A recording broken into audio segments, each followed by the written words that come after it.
మూడు అన్నారం బ్యారేజీలు 3 కట్టేటప్పుడు 1 నెల రోజుల్లోనే మీరు డిపిఆర్లు, ఎస్టిమేట్లు, టెండర్లు, ఫౌండేషన్లు ఏమాత్రం వచ్చింది?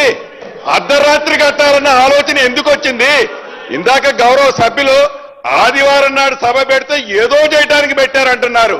ఏమి అర్ధరాత్రి సుమారు 1,47,000 కోట్ల రూపాయలు చేసే ప్రాజెక్టులు కట్టేటప్పుడు 25 రోజుల్లో మీరు ఎలా ఫైనల్ చేయాలని మీరు అవన్నీ కూడా డెసిషన్ తీసుకున్నారు. అక్కడైతే 8 నెలలు ఆగినట్టున్నారు. ఇక్కడ 25 రోజుల్లో తొందరపడి డెసిషన్ తీసుకోవాల్సిన అవసరమే వచ్చింది. ఒక్కసారి గుమ్మడికాయల దొమ్మ అంటే మీ వెనక మీ స్వార్థం, ఎలా మనం కొల్లగొట్టాలి, ఏం చేయాలి, ఈ కొల్లగొట్టే దాన్ని ఆలోచనతో మీ తాపత్రయం తప్ప తెలంగాణ ప్రజల కోసం మీ తాపత్రయం ఏంటన్నది ఆ కమిషన్ రిపోర్ట్ చెప్తుంది. అధ్యక్ష. రైట్ అధ్యక్ష. పొంగులేటి గారు చెప్పింది పూర్తిగా సత్యదూరం. 25 రోజులు అన్నారు.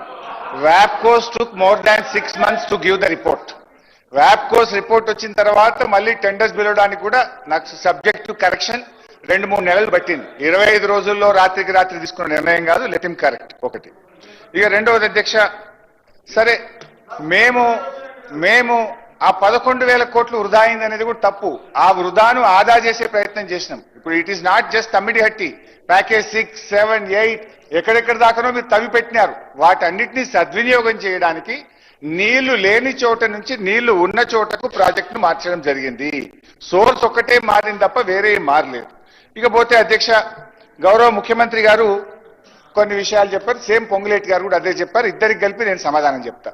విషయం ఏంటంటే అధ్యక్ష, 2009లోనే హైడ్రాలజీ క్లియరెన్స్ వచ్చిందని ఇటు ముఖ్యమంత్రి గారు ఇటు మిత్రులు పొంగులేటి గారు చెప్పారు. 2009 నుంచి 2014 దాకా ఈ రాష్ట్రంలో అధికారంలో ఉన్నది ఎవరు? మంత్రులుగా ఉన్నది మీరే కదా. ఆ రోజు కూడా 5 ఏళ్లు అధికారంలో ఉంటే తమ్మిడిహట్టి దగ్గర తట్టెడు మట్టి ఎందుకు తవ్వలేదు అని అడుగుతా ఉన్నా. It is all farce. What you are talking is farce. ఇకపోతే అధ్యక్ష, మొత్తానికి మొత్తము మనమే చేయగలిగిన ఉంటే తెలంగాణ ఎందుకు అడగాల్సి వస్తుండే అధ్యక్ష? ఆంధ్ర వాళ్ళు ముఖ్యమంత్రులు ఉన్నారు కాబట్టి, తెలంగాణకు అన్యాయం చేస్తున్నారు కాబట్టి తెలంగాణ రాష్ట్రం కావాలి. ఇట్లా ఉంటే ఇంకా దశాబ్దాల కొద్ది వాయిదాలు పడుతుంది. వాళ్ళు ప్రాజెక్టులు ప్రారంభించిన చిత్తశుద్ధి వాళ్ళ లోపల లోపించిందనే కదా తెలంగాణ రాష్ట్రం తెచ్చుకున్నది. అందుకోసమే కదా ఈరోజు తెలంగాణ రాష్ట్రం వచ్చిన తర్వాత మీరేం చేసిండ్రు? ఏనుగులను తినేటోడు పోయిందంటే పీన్గలు తినేటోడు వచ్చిండని వాళ్ళు పోయారు. వాళ్ళతో పాటు పీన్గలను తినేటోళ్ళు వచ్చారు అధ్యక్ష. నేను హరీష్ రావు గారికి ఇంకా స్పష్టంగా చెప్పదలుచుకున్న అధ్యక్ష, ఇంకా కూడా వారు మొండి వాదన మంకు పట్టు వదులుతలేరు అధ్యక్ష. ఇదే కమిషన్ లో క్లియర్ గా పేజ్ నెంబర్ 62, 63లో వారు చదువుకో. పేజ్ నెంబర్ 34లో ఏం చెప్పిండ్రు అధ్యక్ష? నేను వారికి చదివించదలుచుకున్నా. The reason that there is no availability of water at Tummidihetti, the construction of barrage is shifted from Tummidihetti to Medigadda does not appear to be sincere and honest. Adhe line lo, it has to be held that the government of Telangana has not exercised due diligence and propriety in deciding to shift the location of barrage from Tummidihetti to Medigadda. This is page number 34. Page number 62, 63 la ఎందుకనంటే వారు మరి report చదివి ఎవరు చదవారనుకుంటారో, చదివినా ఎవరిని చెప్పనీయకుండా అల్లరి చేస్తామనుకుంటున్నారో నాకు తెలియదు. పేజ్ నెంబర్ 64లో క్లియర్గా 63, 64లో అధ్యక్ష, it is abundantly clear that the government has not considered the report of experts committee consisted under GORT number 28 dated 21/1/2015. అంటే వీళ్ళు నియమించిన రిటైర్డ్ ఇంజనీర్స్ కమిటీ ఇచ్చిన రిపోర్ట్ను వీళ్ళు ఎక్కడ కూడా పట్టించుకోలేదని చెప్పడమే కాకుండా, thus by suppressing this report they facilitated to construct barrage at Medigadda and they indulged in this malicious act at the cost of huge public money and putting the economy of the state at stake. అంటే దురుద్దేశపూర్వకంగా రాష్ట్ర ప్రభుత్వం యొక్క ఖజానాను వీళ్ళు కొల్లగొట్టిండ్రని చెప్పిండు. అదే కాకుండా ఏమన్నాడు అధ్యక్ష?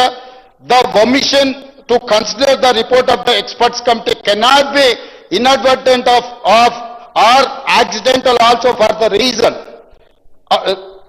of the PowerPoint presentation made by the then Chief Minister on 31/3/2016 to the assembly on the irrigation project of the state. వీరి గురించి 65వ పేజీలో ఒక మాట చెప్పిండు అధ్యక్ష, చాలా మంచి మాట చెప్పిండు. తెలంగాణలో సామెత ఉంది, సౌ బక్నా ఎక్ లిఖ్నా అని. ఏం చెప్పిండు అధ్యక్ష? Shri T Harish Rao has not denied in his evidence the submission of the report by expert committee on 7/4/2015 to the government. Commission Harish Rao గారిని ఎగ్జామిన్ చేసి ప్రశ్నించినప్పుడు ఈ ఎక్స్పర్ట్ కమిటీ రిపోర్ట్ మీద మాట్లాడినప్పుడు ఏమన్నాడు అధ్యక్ష? హరీష్ రావు గారు కూడా వినాలి, అదేవిధంగా రామారావు గారు కూడా వినాలి. మీ బావగారు లోపల ఏం చెప్పొచ్చారో ఇక్కడ ఉన్నది. Shri T Harish Rao has not denied in his evidence the submission of the report by expert committee on 7/4/2015 to the government. స్పష్టంగా హరీష్ రావు గారు కూడా ఈ నివేదిక ఇచ్చారు, ఈ నివేదిక వచ్చింది. కానీ మా మామ, మా బావమర్ది గారు ఈ దోపిడీకి పాల్పడాలని చేసి నేనేం చేయలేను అని నిస్సహాయతను పరోక్షంగా ఒప్పుకున్నాడని కమిషన్ రాసింది అధ్యక్ష. అందుకే వారు ఆందోళన చెందుతున్నారు, ఆతృతగా ఉన్నాడు ఈ రిపోర్ట్ చర్చ జరగొద్దని. ఎట్లా జరగదు అధ్యక్ష? ఇంత పెద్ద 665 పేజీల రిపోర్టు వీళ్ళ గొప్పతనం గురించి, మహాభారతం, రామాయణం అవే ఇన్ని పేజీలలో ఉంటాయి అధ్యక్ష. ఇంకా మిగిలింది వీళ్ళ కథనే, కాళేశ్వరం కథలే 665 పేజీల రిపోర్ట్ ఉంది అధ్యక్ష. హరీష్ రావు గారు, మీరు ఎంత అబద్ధాలు చెప్పాలని ప్రయత్నం చేస్తే అంత నిజాలు బయటకు వస్తాయి, చర్చకు వస్తాయి. దయచేసి సింపుల్ పదాలలో ఏ విధమైన విచారణకు ముందుకు వెళ్తే బాగుంటుందో అన్ని